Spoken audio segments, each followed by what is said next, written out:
Gloria a Dios, bienvenidos hermanos esta mañana en el nombre del Señor. Es un privilegio estar en la casa del Señor juntos, alabando a Dios y dando gloria, porque Él merece toda nuestra adoración. ¿Puede decir amén?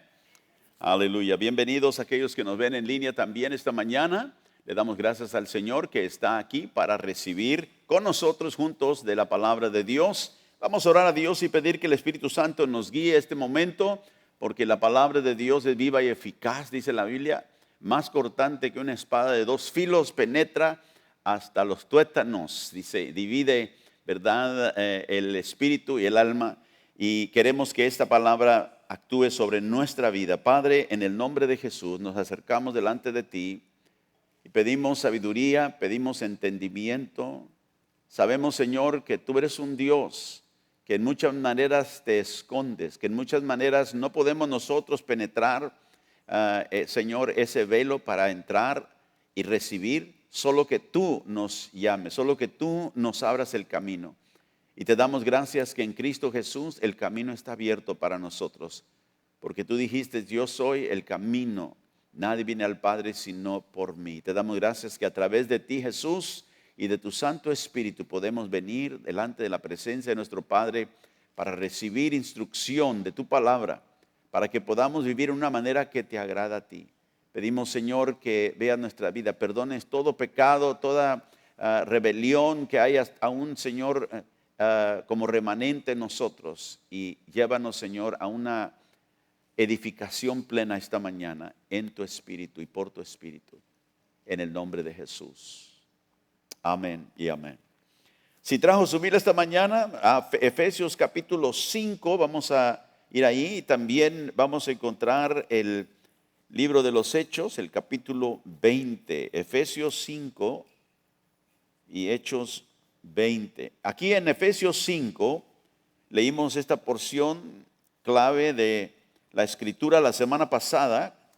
Empezamos esta serie que espero poder terminar hoy, si no continuaremos el domingo que entra.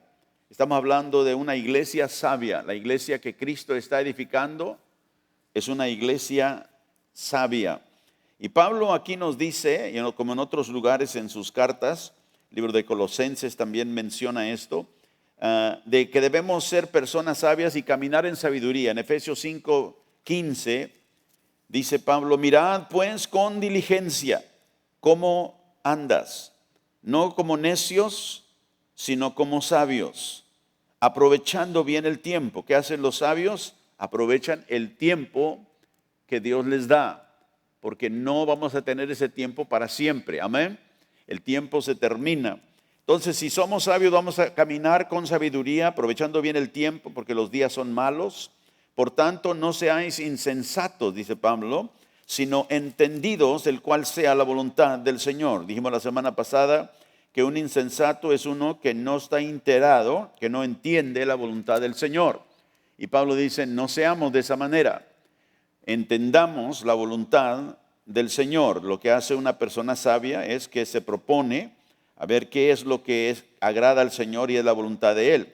Versículo 18 dice, no os embriaguéis con vino, la cual hay disolución, antes bien sed llenos del Espíritu, o sea, del Espíritu Santo, hablando entre vosotros con salmos, himnos y cánticos espirituales, cantando y alabando al Señor en vuestros corazones, dando siempre gracias por todo al Dios y Padre en el nombre de nuestro Señor Jesucristo. Someteos unos a otros en el temor del Señor. Así que Pablo escribe a los creyentes ahí en Éfeso, a la iglesia en Éfeso, y les dice, vamos a caminar como gente sabia. No vamos a vivir como el mundo vivía o como vivíamos en el mundo antes, no embriagándonos, no como insensatos que no conocemos la voluntad de Dios. ¿Por qué? Porque Dios ha revelado su voluntad en su palabra. Y dice, seamos personas que caminamos llenas del Espíritu Santo.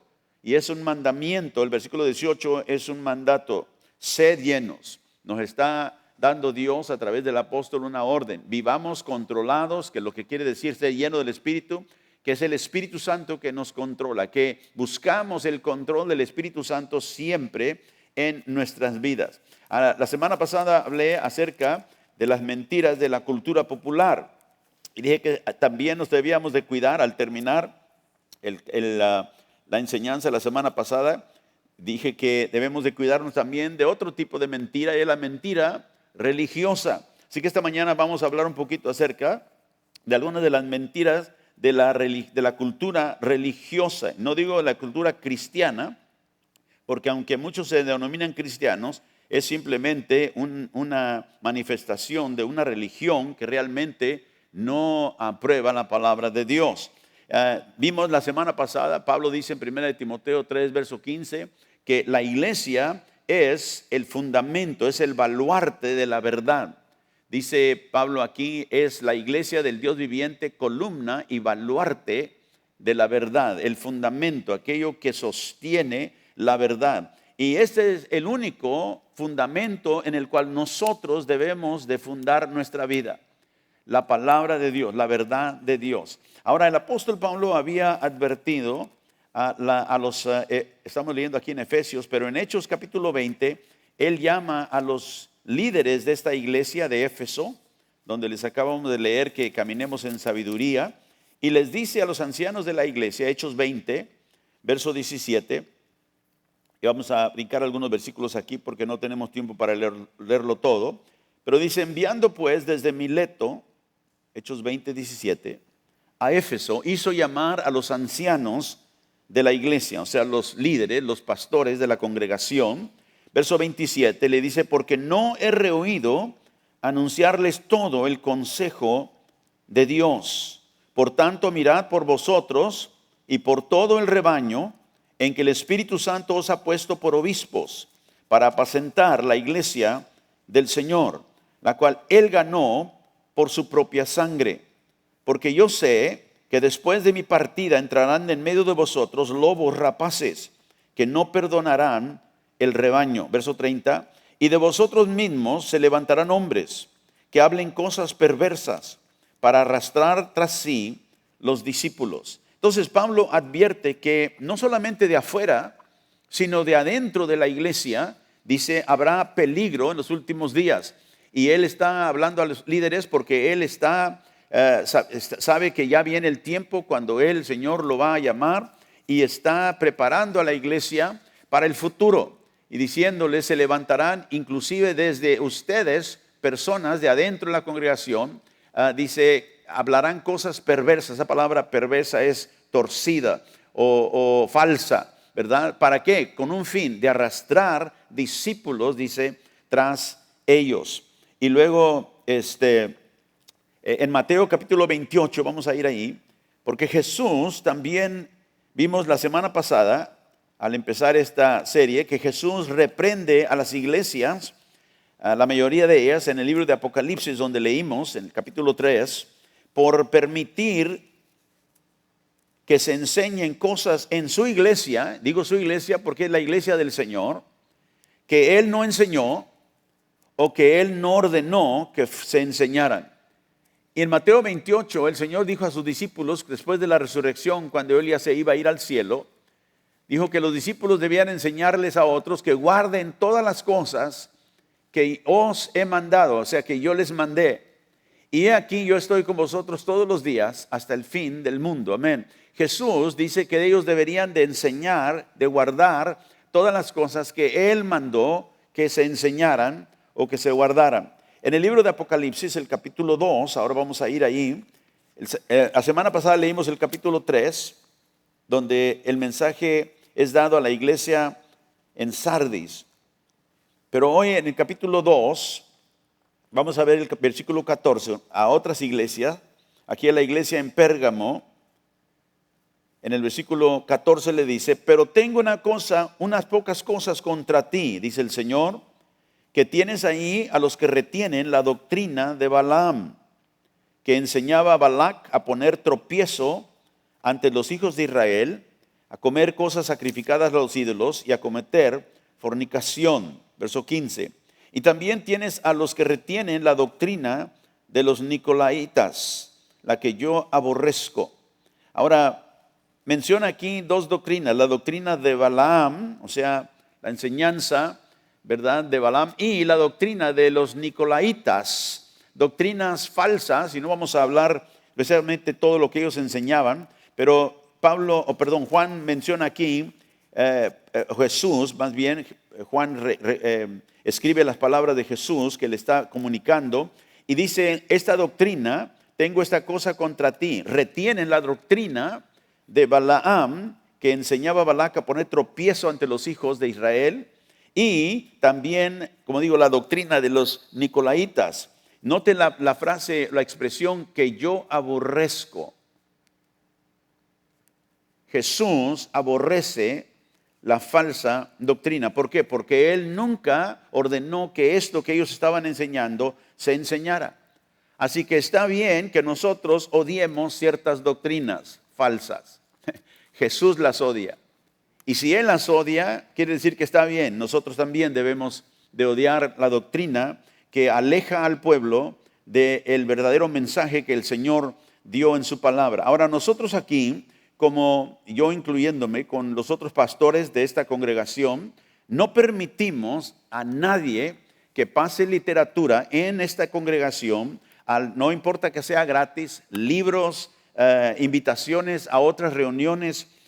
Y si usted lo ve, por favor le voy a pedir que simplemente les pregunte, ¿usted tiene permiso del pastor para dar esta literatura? ¿Por qué? Porque es nuestro deber de guardar la salud doctrinal de la iglesia. Así que no importa quién sea, no importa que sea alguien de esta congregación, si no ha venido a los pastores y nos ha dado la información de lo que quiere pasar, no permitimos que nadie. Así que todos los sugieres, todas las personas que son líderes aquí, cuando usted vea personas que estén pasando literatura que no sea aprobada en la congregación, por favor, o dígales eso o hágales saber a uno de los pastores. Pablo decía a los líderes de la iglesia en Éfeso, cuidaos de vosotros y del rebaño, sobre el cual el Espíritu Santo ha dado, ¿verdad? Para que seamos obispos, supervisores, es lo que la palabra obispo quiere decir, de la iglesia del Señor. Y quizá alguien diga, ay, pero es gratis. Bueno, a veces los carteles dan, ¿verdad?, droga gratis primero, le dan una bolsita de droga. Mira, este es gratis. ¿Por qué? Porque lo quiere enganchar con esa droga. Así que no todo lo que es gratis es bueno. Amén. Amén. Así que esta mañana vamos a hablar acerca de las mentiras que han surgido en la cultura religiosa. Y una de ellas, vamos a Mateo capítulo 5, es la mentira que dice que todo lo que te sucede en la vida cristiana, debe de ser bendición. Dios quiere bendecirte en gran manera. Pero ¿sabe? Esto no toma en cuenta de que Dios ya nos bendijo. Efesios 1:3 dice, Dios ya nos bendijo con toda bendición espiritual en los lugares celestiales en Cristo Jesús. Y si pasamos por alto esa verdad, cualquiera persona nos puede simplemente decir esas palabras para hacernos sentir bonito o para animarnos de una manera quizá que ellos quieren hacerlo. Pero, dice pastor, ¿no nos quiere bendecir el Señor? Sí, Él ya nos ha bendecido. La bendición de Dios ya está sobre nuestra vida, ya la tenemos. De hecho, que no estemos experimentando toda la bendición de nuestra vida, no quiere decir que no la tenemos. Simplemente que Dios, ¿verdad? Él dispensa, Él da esa bendición a nuestra vida conforme Él nos lleva en el proceso de santificación. Pero mucha gente cree que la vida cristiana es simplemente una vida de plena bendición. Todo tiene que ser bendición. ¿Cómo está? Todo está bendecido, todo, ¿verdad? Y mucha gente viene con esa palabra, Dios quiere bendecirte. No, Dios ya me bendijo. Si acaso esa bendición va a salir más adelante, gloria a Dios. Pero tenemos que tener cuidado porque esa expresión muchas veces, como digo, pasa por alto de que Dios ya nos bendijo, dice la Biblia. Él nos bendijo, no nos va a bendecir, nos bendijo en los lugares celestiales en Cristo Jesús. Y muchas veces la gente piensa que al decir eso está avanzando quizá un ánimo para la persona. Pero a veces personas están pasando por diferentes pruebas. Y la vida cristiana no es una vida que continuamente una persona está en bendición. Y de hecho, la bendición material, mucha gente la proponen como la bendición del evangelio. Pero la bendición material no es el evangelio. Lo voy a repetir. La bendición material no es el evangelio, no es el mensaje del evangelio. Y de hecho muchas iglesias predican ese mensaje, ¿verdad? Todo es bendición y Dios quiere darte y Dios quiere, ¿verdad? Y la bendición material, aunque Dios la da, no es el evangelio. Jesús es el evangelio. Jesús es el centro del plan de Dios. Y vamos a ver qué es lo que dice Jesús acerca de la bendición. Mire, en Mateo capítulo 5, Jesús predica lo que se ha llamado el sermón del monte, porque subió a un monte y empezó a enseñar a la gente. En el versículo 3, Jesús enseña, dice, abriendo su boca les enseñaba diciendo, bienaventurado los pobres en espíritu, porque de ellos es el reino de los cielos. La palabra bienaventurado, esa palabra donde viene la palabra bendito o bendecido es. Así que cuando Jesús dice bienaventurado, es una palabra antigua, podemos decir bendito o en bendición son aquellos pobres en espíritu, porque de ellos es el reino de los cielos. Ahí está la bendición. Bendecidos son los que lloran.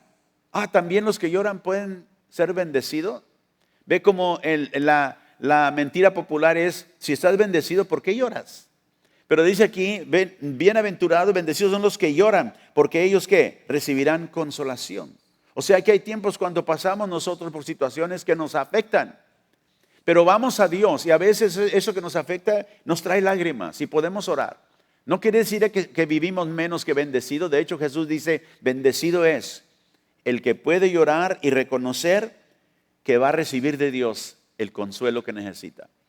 Bendecidos son los mansos, porque de ellos recibirán la tierra por heredad. Bendecidos o bienaventurados son los que tienen hambre y sed de justicia. Ve, una persona bendecida puede ser una persona que tiene deseo de las cosas de Dios. Y se muestra en que sigue y prosigue para que esa hambre sea suplida, esa sed sea saciada. Porque ellos, dice, serán saciados. Bendecidos son los misericordiosos, porque ellos alcanzarán misericordia. Bendecidos son los limpios de corazón. ¿Por qué? Porque ellos verán a Dios.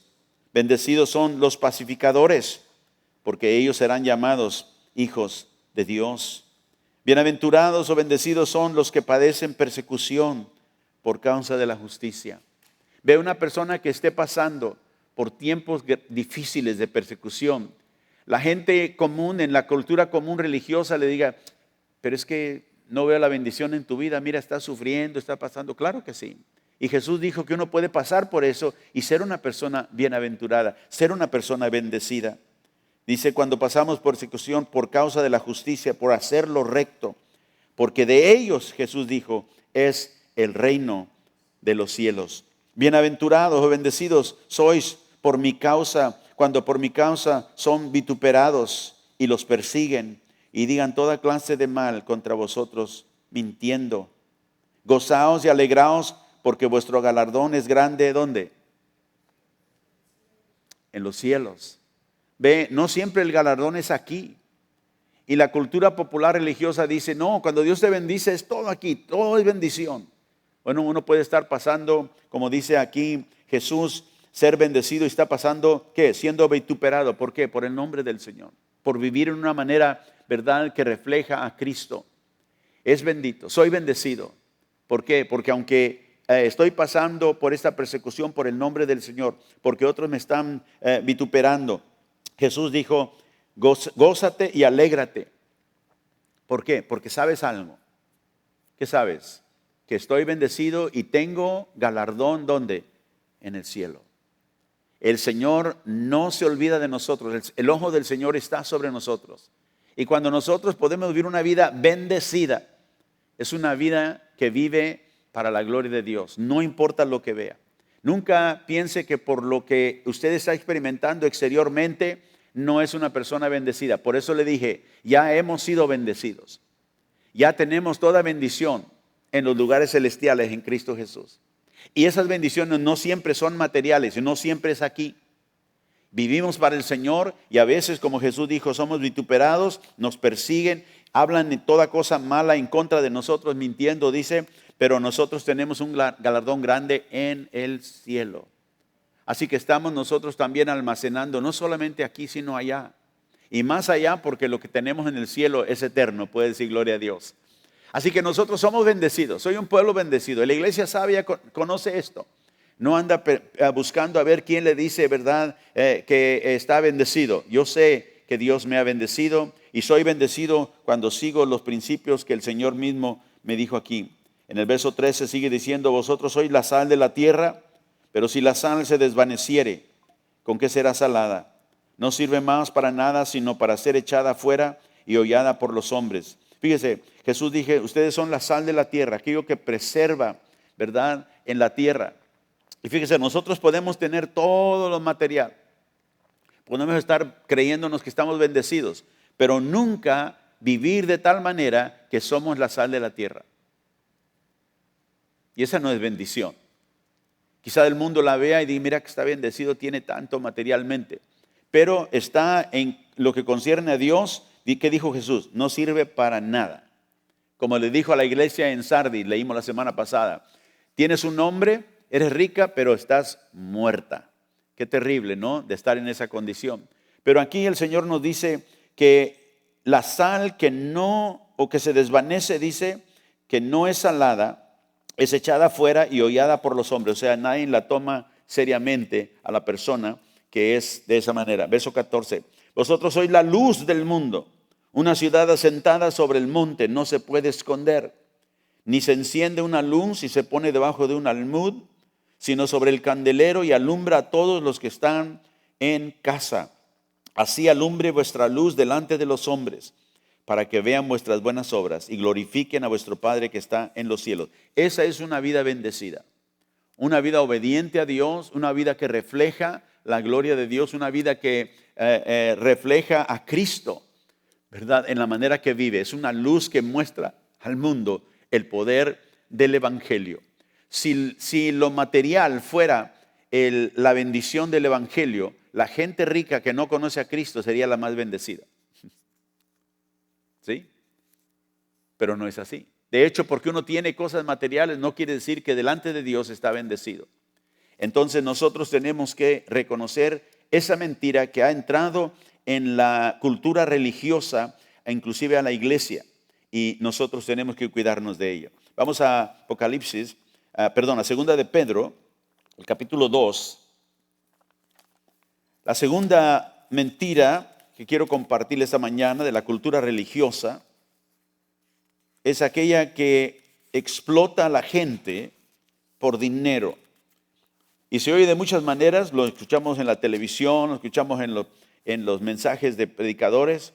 Si usted le da $1 a Dios, Dios le va a regresar 100. ¿No ha oído usted eso? El 100 por 1, ¿verdad? Si usted siembra, ¿verdad?, una semilla de dinero, Dios lo va a sanar. Así que usted siembre su semilla para la sanidad. Ahora, si estamos enfermos, eso se oye bonito. Ay, entonces yo le puedo dar a Dios dinero y me va a sanar. Es como decir, entonces Dios quiere que yo le pague para que Él me sane. No, eso no es lo que el Señor nunca enseñó eso. El Señor habló, sí, de sembrar semilla, pero no estaba hablando Él de eso que tú le siembras y Dios te va a dar sanidad. Ya leímos ahí que la doctrina de Balaam, cuando empezamos en Apocalipsis capítulo 2, el Señor dijo, ahí ustedes retienen la doctrina de Balaam. Balaam era un profeta que vino los gentiles, los paganos, para que el pueblo de Dios fuera maldecido y vinieran a este profeta y le pagaban. Él recibía dinero para que él provea, en el Antiguo Testamento, para que él profetizara, ¿verdad?, maldición sobre el pueblo de Israel. Y él profetizaba ciertas cosas y luego Dios no bendecía al pueblo de Israel y venían otra vez con él y ahora quiero que hagas esto y le daban dinero. Y por eso el Señor dice, ustedes retienen la enseñanza de la doctrina de Balaam, que yo odio. Entonces, los falsos maestros siempre vendrán de esa manera. Mire lo que dice aquí en segunda de Pedro, el capítulo, ¿qué dije? 2. Vamos a empezar aquí en el versículo 1. Segunda de Pedro 2, 1. Pero hubo también falsos profetas entre el pueblo, como habrá entre vosotros falsos maestros, dice el apóstol Pedro, que introducirán encubiertamente herejías destructoras y aún negarán al Señor que los rescató, atrayendo sobre sí mismos destrucción repentina. Y muchos seguirán sus disoluciones, y por causa de los cuales el camino de la verdad será blasfemado. Y por avaricia harán mercadería de vosotros con palabras fingidas. Fíjese esa expresión. Por la avaricia, ¿qué dice? Harán mercadería de vosotros. O sea que hay muchos pastores, muchos falsos profetas que predican ese mensaje como si fuera el evangelio. Ya no predican del arrepentimiento del pecado, ya no predican que una persona tiene que nacer de nuevo para entrar al reino de los cielos. Siempre están predicando acerca de que siembre una semilla y Dios le va a dar más y esa avaricia los lleva a hacer mercadería del pueblo de Dios. Por eso Dios lo odia.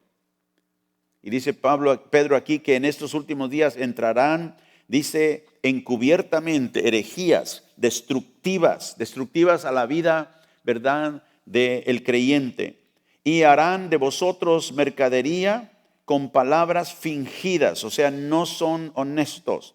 Sobre los tales ya de largo tiempo la condenación no se tarda y su perdición no se duerme.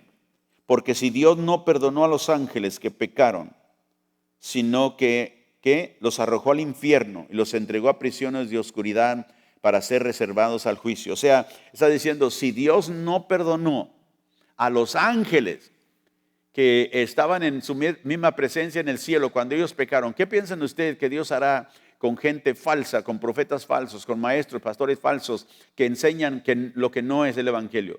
¿Qué piensan ustedes que Dios hará? Por eso Jesús dijo, yo odio esa doctrina.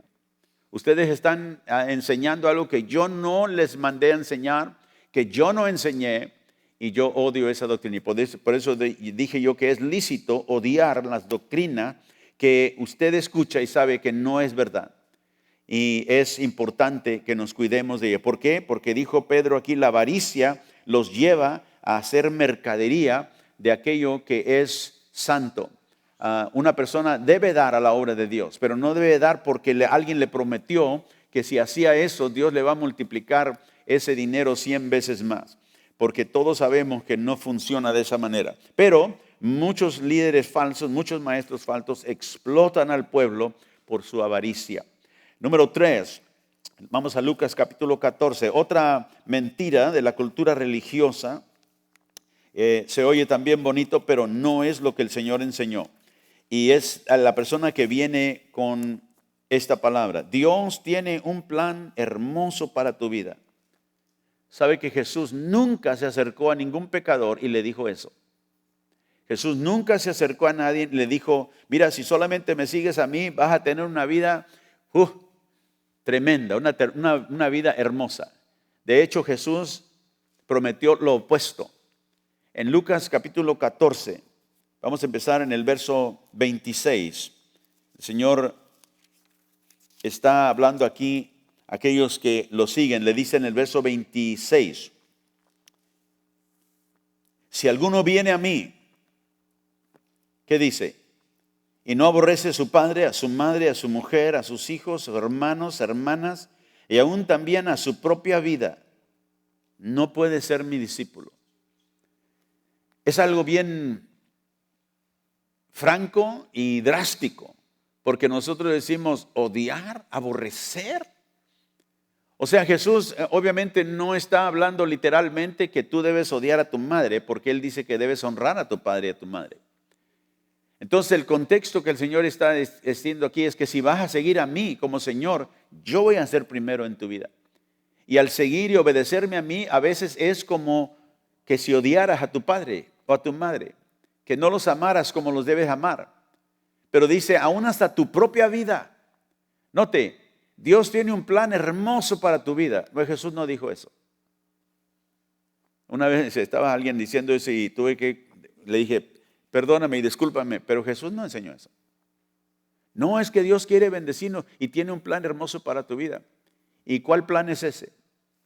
Y usted indaga inmediatamente, no, es que Dios quiere bendecirte, y Dios quiere prosperarte, y Dios quiere, ¿verdad?, darte más y esto y lo otro.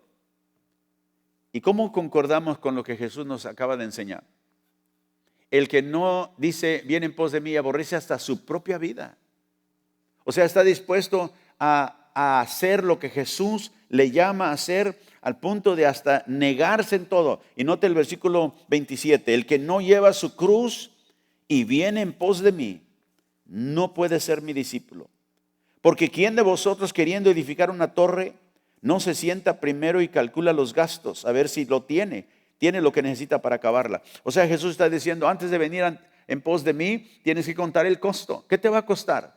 Y Jesús dice, te va a costar todo. ¿Por qué? Porque Él es Señor. Jesús no es nada más un maestro como otros que digan, bien, mira, yo te voy a enseñar. Y un discípulo es un aprendiz, uno que está aprendiendo. Y va a aprender del maestro. Pero el Señor dice, para que yo pueda enseñarte, tienes que poner toda tu vida. Tienes que entregarte totalmente. Venga lo que venga, sea lo que sea. Me vas a seguir a mí, porque yo soy Señor. Cuando nosotros somos salvos, venimos, la Biblia dice que si confesares con tu boca que Cristo es, ¿qué? El Señor. Ya no soy yo Señor de mi vida, Él es Señor.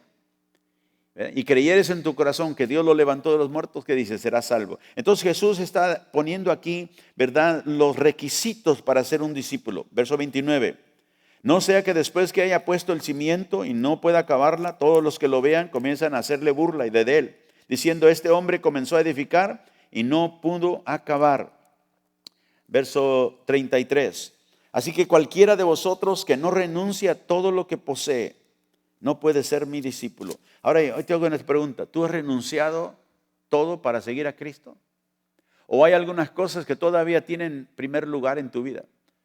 Acuérdense, una de las, la reprensión a la iglesia, a una de las iglesias en Apocalipsis fue, a Jesús les dijo, ustedes han hecho todo bien, tienen buenas obras y todo, pero una cosa tienen, han dejado su primer amor. O sea, hemos puesto al Señor en segundo lugar de otras cosas. Y cuando nosotros ponemos al Señor en segundo lugar y primero esto, nos convertimos en idólatras. Porque lo que tú pones en primer lugar en tu vida, ese es tu Dios. Sea tu trabajo, sea tu carro, sea tus hijos, sea tu madre, sea tu padre, sea tu tierra, sea todo lo que tienes. Si es primero, si eso es lo que buscas primero, cuidado porque es una idolatría. El Señor dijo, si yo voy a ser Señor, y por eso nos da esos requisitos. Este es el señorío de Cristo. Él tiene, ¿verdad?, autoridad, Él tiene soberanía sobre toda mi vida. Y por eso el Señor dice aquí, y todo aquel que no renuncia a todo lo que posee, no puede ser mi discípulo. Una vez vino un joven rico, dice al Señor, y le dijo, ¿qué debo hacer, Señor, para heredar la vida eterna? Y le dijo, bueno, ¿sabe los mandamientos? Dice, todos los he guardado. Y el Señor dice en la Biblia que se compadeció de él y se lo amó. Y dice, te falta una cosa nada más. Ve y vende todo lo que tienes y sígueme. Y dice que se entristeció porque tenía muchas posesiones. O sea, la única cosa que lo impedía a él, que él siguiera al Señor de todo su corazón, era lo material. Y no estaba dispuesto. Cuando el Señor le dijo, déjalo todo, no pudo hacerlo. Ahora, ¿eso quiere decir que el Señor nos va a decir siempre a todos que dejemos todas las posesiones? No. Pero si el Señor te llega algún día a llamar y decir, quiero que dejes esto, déjeselo todo, y para guiarte hacia otro lugar, ¿qué vas a hacer? Ay, pero es que no puedo. O vas a obedecer al Señor. Entonces, el Señor dice aquí, el que no renuncia aún todo lo que posee, no puede ser mi discípulo.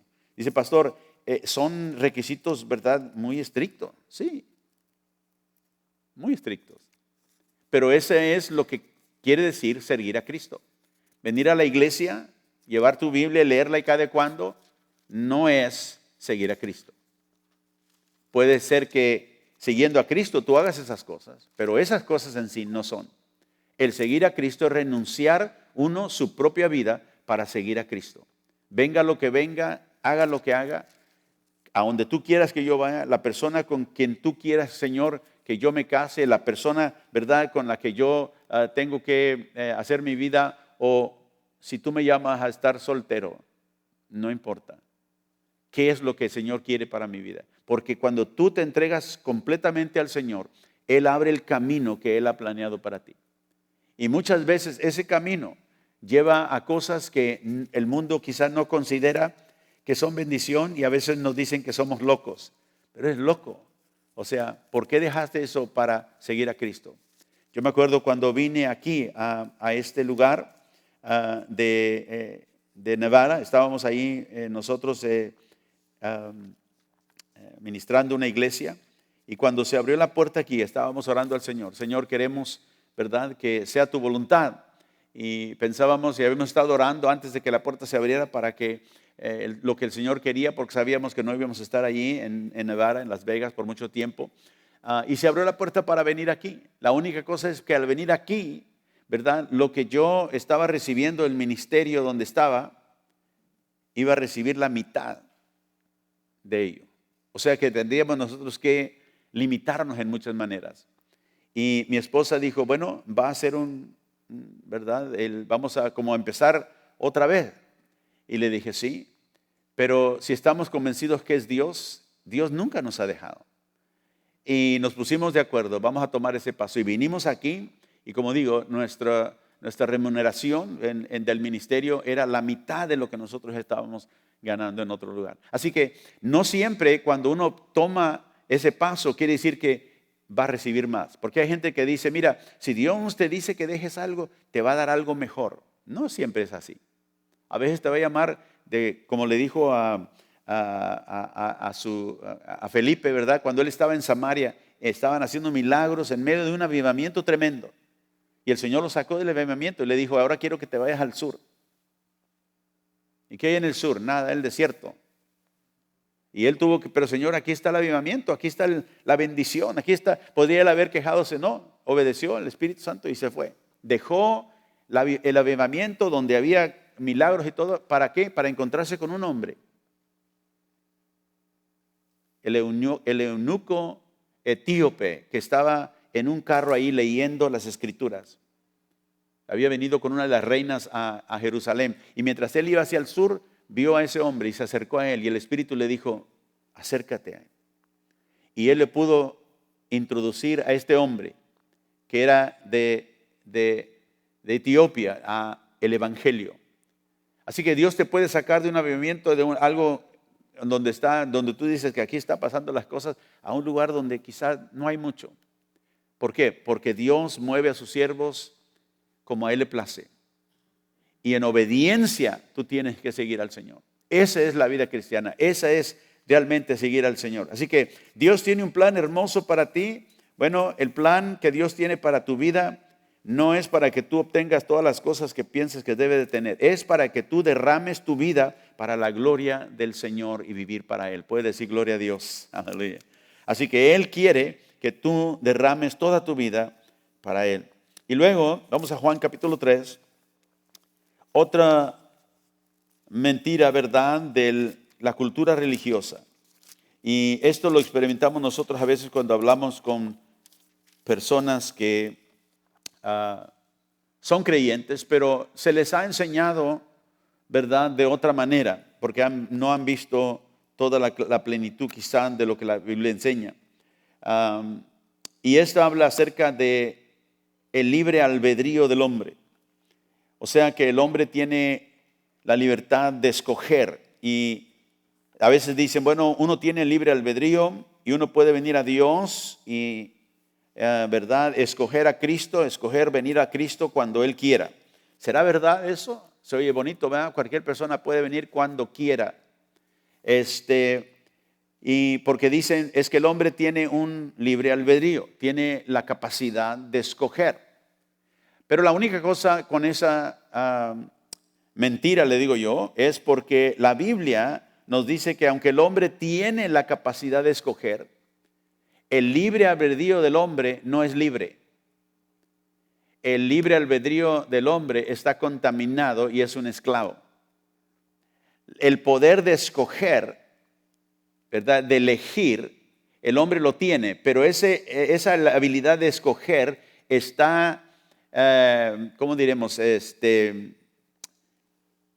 encadenada por el pecado.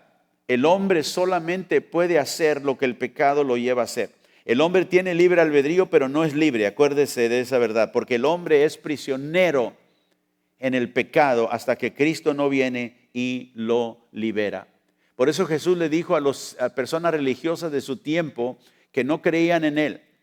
Les dijo, si ustedes no creen que yo soy, morirán en sus pecados. Y otra vez le recalcaba, morirán en sus pecados porque no han creído. Así que Jesús nos dice que es algo indispensable para entrar al reino de Dios, el nacer de nuevo. Todos digan nacer de nuevo. En Juan capítulo 3, vea conmigo. Jesús respondió y le dijo a Nicodemo, de cierto te digo. Ahora cuando Jesús, usted lee la Biblia y lee esa expresión, de cierto, escuche bien lo que Jesús va a decir porque va a proclamar una verdad, ¿verdad? Que quiere que nosotros sepamos. Así que cuando él dice de cierto, está diciendo, esta es la verdad, esto es cierto. Dice, de cierto os digo que el que no naciere de nuevo no puede ver el reino de Dios. Ahora yo le dije al principio que hay muchas personas, ¿verdad? Pastores, líderes falsos, que ya no predican el nuevo nacimiento, ya no predican el arrepentimiento del pecado. Y usted los oye, los mensajes predican de muchas cosas, pero nunca tocan ese tema. Necesita la persona nacer de nuevo. ¿Y por qué es importante? Porque Jesús dijo, esta es una certidumbre, esto es una verdad. El hombre no puede entrar al reino de Dios si no nace de nuevo. Así que esa verdad es indispensable que la persona lo sepa. Y dice aquí, Nicodemo le dice, ¿y cómo puede un hombre nacer de nuevo siendo viejo? ¿Acaso puede entrar por segunda vez en el vientre de su madre y nacer? O sea, él no está entendiendo lo que Jesús le dice. Pero Jesús le dice después, tú eres el maestro en Israel y tú no sabes estas cosas.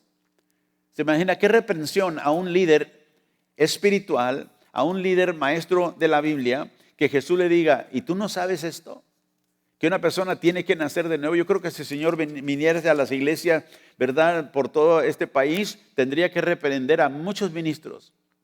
Porque decir, no sabes tú que ese fue el mensaje que yo enseñé. Y todo los otros mensajes que tú estás enseñando, ¿verdad? Te fuiste por otro lugar. Pero yo te mandé a que declararas la verdad que yo dije que se debía declarar. Entonces Jesús dice aquí, el que no naciere de nuevo. Esa expresión es importante, se lo voy a explicar. El que no naciere de nuevo no puede ver el reino de Dios. Así que podemos decir que para entrar al reino de los cielos, necesita uno ¿qué? Nacer de nuevo. Me acuerdo hace años atrás en Brownsville estaba testificando a una mujer que salía del HIV. Estábamos dando testimonio y pasando tratados y empecé una conversación con ella y le dije, ¿usted ha nacido de nuevo? Me dijo, yo soy católica. Y le dije, ok, y como católica usted ha nacido de nuevo. Y me dijo, yo nunca he oído de eso. Y le dije, ¿sabía usted que si no nace de nuevo no puede entrar al reino de Dios? Me dijo, ¿de veras? Dijo, mi sacerdote nunca me dijo eso. Y le pude explicar a ella, ¿verdad?, el evangelio y lo que Cristo vino a hacer. Pero ¿qué quiere decir esto, nacer de nuevo? Nicodemo no lo entendía y muchas personas hoy lo usan esa expresión, pero no saben realmente lo que quiere decir. Guarde su lugar aquí en Juan, pero en Tito 3:5, Pablo habla de esto y dice que Dios nos salvó no por obras de justicia que hubiéramos hecho. Dios no nos salvó por nuestras obras. Dice, sino por su misericordia, y luego dice, por el lavamiento de la regeneración. El lavamiento de la regeneración y la renovación del Espíritu Santo. Note esa expresión, el lavamiento de la regeneración. Algo que regenera es algo que nace otra vez. Generar algo es que algo, ¿verdad?, salga a luz, pero regenerar es algo que nace otra vez, que regenera otra vez. Y dice aquí que Él nos salvó, Dios nos salvó. ¿Cómo? Por el lavamiento de la regeneración. Y Jesús le va a decir aquí después a Nicodemo, el que no nace de agua y del Espíritu. Ese es el lavamiento de la regeneración. Ese es lo que Jesús está refiriendo. Y aquí en Juan capítulo 3, donde Jesús dice, es necesario que nazcas de nuevo. Déjeme explicarle eso, porque aunque esto no lo vemos en la Biblia en español ni en la Biblia en inglés, de hecho, la frase aquí, genao anothen, en el griego, genao anothen, quiere decir nacer de arriba o nacer de lo alto, literalmente. Y esta expresión la vemos en el verso 30 y 31, pero vamos a leer el verso 30. Mírenlo conmigo, y luego 31. Es necesario que Él crezca, hablando de Jesús, pero que yo mengüe, dice Juan. El que de arriba viene, verso 31, el que de arriba viene es sobre todos, el que es de la tierra es terrenal y cosas terrenales habla, y el que viene del cielo es sobre todos. Noten la expresión en el verso 31, el que de arriba viene. Esa palabra es la misma palabra que Jesús usa cuando usa la palabra nacer de nuevo. Entonces la expresión realmente, literalmente es nacer de arriba, el que viene de arriba, el que viene, ¿verdad?, de lo alto. Entonces el nacimiento nuevo es un nacimiento que viene de arriba, o sea, viene de Dios, viene del cielo. Es el Espíritu Santo que nos lava en la regeneración. Por eso cuando el Señor le dice a Nicodemo esto, Nicodemo dice, pero ¿cómo puede una persona nacer de nuevo? Jesús dijo, esa persona, ¿verdad?, tiene que nacer de agua y del Espíritu. El lavamiento de la regeneración que viene por el Espíritu Santo. Ahora no sé si tenemos el slide, Gloria, ¿lo tienes ahí arriba? Quiero que no sé si lo ven acá arriba. Tenemos aquí fe y regeneración. Acuérdense, la regeneración es ¿qué? Es el nuevo nacimiento. La fe es cuando uno cree. Ahora mi pregunta a usted, ¿viene la fe primero y luego la regeneración? ¿O la regeneración y luego la fe? Es una pregunta muy importante que usted sepa y nosotros sepamos, porque impacta en la manera en que nosotros compartimos el Evangelio. Y muchas personas, y a mí se me enseñó cuando yo era joven las cosas de Dios, ¿verdad?, que primero uno tiene que creer y luego al creer uno nace de nuevo, uno recibe esa regeneración. Pero Jesús aquí le dice a Nicodemo que el nacimiento viene ¿de dónde? De arriba. No viene de aquí, viene de allá. Entonces, la fe no resulta en la regeneración. Dios primero tiene que actuar sobre nosotros y regenerarnos o darnos vida. Acuérdense, estábamos muertos en nuestros pecados. Y por eso la Biblia dice en Romanos 3 que nadie busca a Dios, que nadie inicia su búsqueda de Dios porque lo necesita. Dios primero viene a través del Evangelio y nos abre los ojos y los oídos para oír. ¿Cuántos de ustedes oyeron el Evangelio muchas veces antes de que se convirtieron? ¿Quién les hablaba y les decía del Señor? Y oía, pero no respondía. Pero un día el Espíritu Santo abrió sus ojos y sus oídos y usted pudo entender que era un pecador y que si no se arrepentía iba a perderse, y creyó en Jesucristo. Pero la fe vino porque Dios actuó de arriba por el Espíritu Santo y lavó su corazón, abrió sus ojos y sus oídos y usted pudo creer. El hombre no puede creer, y por eso le dice yo, la persona no puede escoger, no tiene libre albedrío, pero su libre albedrío, su poder de escoger está atado por el pecado. Y por eso la Biblia dice en Romanos 3, nadie busca a Dios, nadie hace lo bueno, todos hemos pecado. Entonces Dios muestra misericordia, aleluya, a los pecadores. ¿Por qué? Porque a Él le place. Entonces cuando Él abre tus ojos y tus oídos y Él te da vida, Él te regenera tu corazón, te da un corazón nuevo, hay un nacimiento nuevo, ahora tú puedes creer. Ahora, ¿cuántos nosotros podríamos decir, verdad, que si el mundo simplemente supiera quién es Cristo y qué es lo que Él vino a hacer y qué es lo que Él ha preparado para todos los que creen en Él, si ellos entendieran eso, ¿ustedes creen que no se entregarían y decían, pues yo quiero eso? Si aquí buscan todo lo material, ¿cuánto más la gloria del cielo? Pero aquello no se puede ganar. Aquello viene por gracia y por la misericordia de Dios. Y por eso cuando nosotros, ¿verdad?, creemos, podemos creer porque Dios ya ha actuado sobre nuestro corazón. La Biblia dice que había una mujer, libro de los Hechos, que ella escuchó a Pablo hablar. Ya les he compartido esa escritura antes. Y dice que al escuchar ella el Evangelio, dice, Dios abrió su corazón para creer las cosas que Pablo estaba predicando. Fíjese, Dios abrió su corazón. Ella no la abrió, no podía, ella estaba en pecado, era pecadora como cualquier otro. Y por eso usted puede hablar y hablar y hablar, pero hasta que Dios no actúa sobre esa persona no puede creer. Entonces, qué hermoso es entender esto. Porque entonces nosotros, cuando Dios actúa sobre nuestro corazón, podemos creer libremente.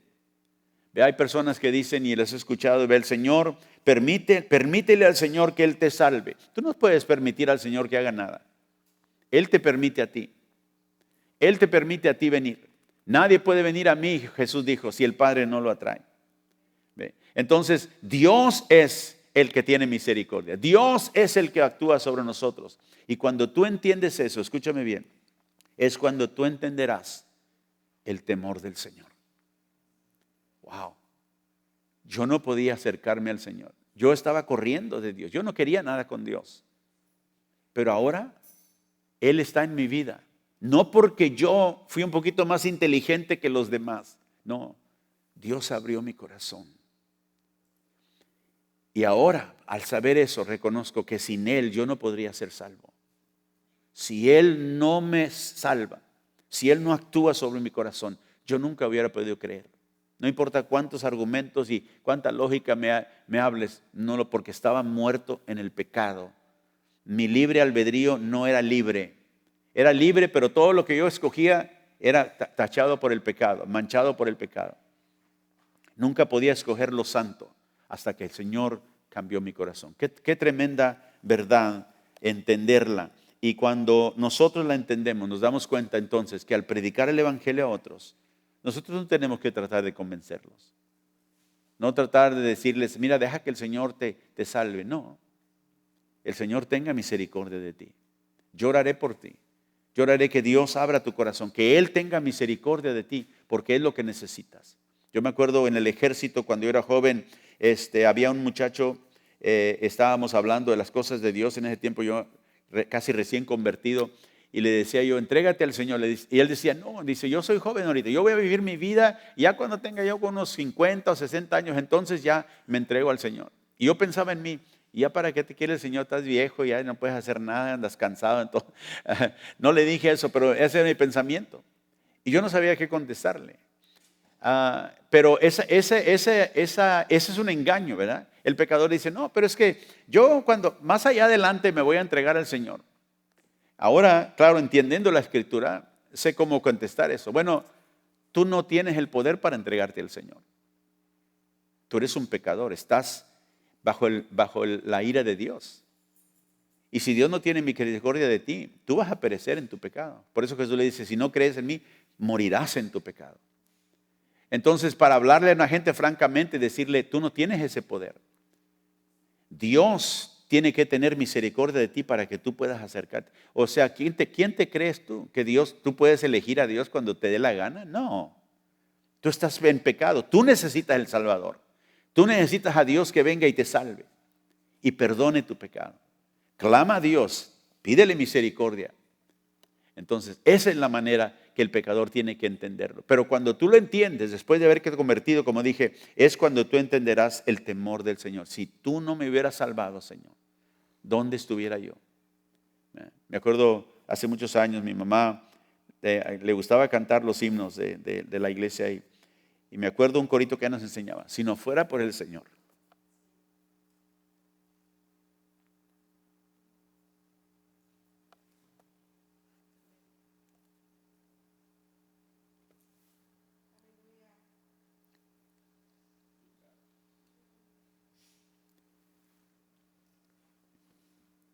Todavía escucho la voz de mi madre.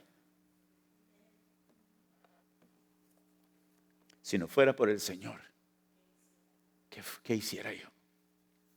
¿Qué hiciera yo? Me acuerdo como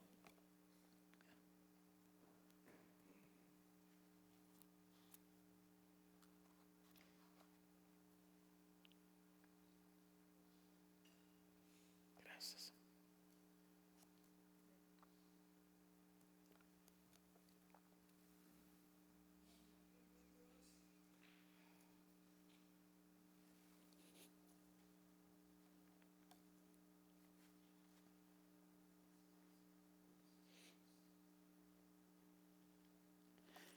Y nos ponía mi madre a cantar. Si no fuera por el Señor, ¿qué hiciera yo? Pues Él murió por mí. Y me da gozo al recordar la herencia hermosa, espiritual que mi madre y mi padre nos pasaron. Y quizá tú eres joven en este momento y no entiendes, pero un día darás gracias a Dios que tuve padres creyentes, que Dios me bendijo de esa manera, que me pudieron instruir y guiar en las cosas del Señor. Y ahora doy gracias a Dios porque sabiendo que eso no sucedió porque ellos eran algo más especial que otros, sino porque Dios tuvo misericordia de ellos. Y ellos tuvieron el interés de conducirnos en el camino del Señor. Uno no viene al Señor porque decide escogerlo. Como decían inclusive en el tiempo cuando me crié yo en el Evangelio, teníamos tiempos de testimonio y la gente se levantaba y decía, yo doy gracias a Dios porque, ¿verdad? Encontré al Señor allá en 1920 o qué sé yo. Pero nosotros no lo encontramos a Él. Él nos encontró a nosotros. Nosotros estábamos perdidos. Cristo vino a buscar y a salvar lo que se había perdido. Y por eso nosotros podemos estar agradecidos con el Señor. Porque sin Él, ¿dónde estuviéramos? No pudiéramos nosotros sobrevivir. Porque sabemos que sin Cristo moriríamos en nuestros pecados. Si tú estás aquí esta mañana o estás escuchando esta mañana, necesitas nacer de nuevo. ¿Y cómo hacemos eso? Bueno, el Espíritu Santo te redarguye. El Espíritu Santo empieza a obrar en tu corazón para hacerte consciente de que sin Cristo vas a morir. Sin Cristo vas a morir y vas a enfrentar un juicio sin Él. Pero cuando tú mueres en Cristo, Él es tu defensor, Él es tu abogado, Él está para defenderte porque Él dio su vida por ti. ¿Y cuántos de nosotros aquí esta mañana o que estamos viendo en línea, verdad, ya conocemos a Cristo y decimos, estoy seguro de que Él es mi Señor? Y damos gracias al Señor por ello. Voy a parar aquí porque no tengo tiempo para seguir lo demás que quiero compartir, pero lo seguiré la semana que entra. Padre, gracias te doy esta mañana por la herencia tan hermosa de conocer a Cristo. Te doy gracias por unos padres que me enseñaron el camino de la verdad y la vida, que eres tú, Señor. Y yo te pido, Padre, que me ayudes y nos ayudes nosotros que nos has dado responsabilidad sobre esta iglesia de conducirla, Señor, en lo que tú has enseñado en tu palabra. Y que rehusamos, Señor, todas las mentiras de la cultura religiosa. Y muchas de ellas, Señor, que han engañado a un sinnúmero de tus hijos. Ten misericordia, Dios. Y aquellos que son tus hijos, Señor, sácalos de ese camino, Señor, en los cuales algunos de ellos han sido engañados. Porque tú has dicho, si nosotros queremos hacer tu voluntad, sabremos si lo que se enseña es de ti o no. Y yo te pido, Señor, que Grace Point sea siempre una iglesia fundada en tu palabra, fundada en las verdades que nos forman como debemos ser tus hijos. Te doy gracias que nos has bendecido en los lugares celestiales, dice tu palabra, en Cristo. Ya nos has bendecido con toda bendición espiritual. Y te agradezco, Señor, por cada una de ellas. Y muchas de ellas que ya se han manifestado en mi vida, pero muchas más que en el futuro y aún en la eternidad, Señor, tú has preparado para vivir en esa bendición. Ayúdanos, Señor, para que tu palabra forme nuestro carácter y que lo que decimos que creemos lo vivamos. Te damos gracias, Padre, porque has estado con nosotros esta mañana, por tu Santo Espíritu. Gracias porque un día tú abriste nuestros ojos, destapaste nuestro oído espiritual para oír tu voz y vinimos a conocerte, nacer de este Espíritu Santo, hermoso, que tú dijiste, Señor, es como el viento. No sabemos ni de dónde viene ni a dónde va. Y así son todos los que son nacidos del Espíritu. Gracias porque es una obra sobrenatural. Y yo te pido que si hay alguien esta mañana que no esté seguro de esa salvación, que clame a ti, Señor, abre sus ojos, sus oídos para oír. Y que diga, Señor, ten misericordia de mí, un pecador. Y salva, Señor. Y restaura. Lávalo, Señor, con el lavamiento de la regeneración. Y el Espíritu Santo renueva en ellos, Señor, un corazón nuevo. Y tráelo, Señor, a una vida nueva. Te lo pido en el nombre glorioso de Jesús. Y a ti te daremos toda la gloria y toda la honra, Padre, en el nombre de Cristo. Y el pueblo de Dios dice, amén.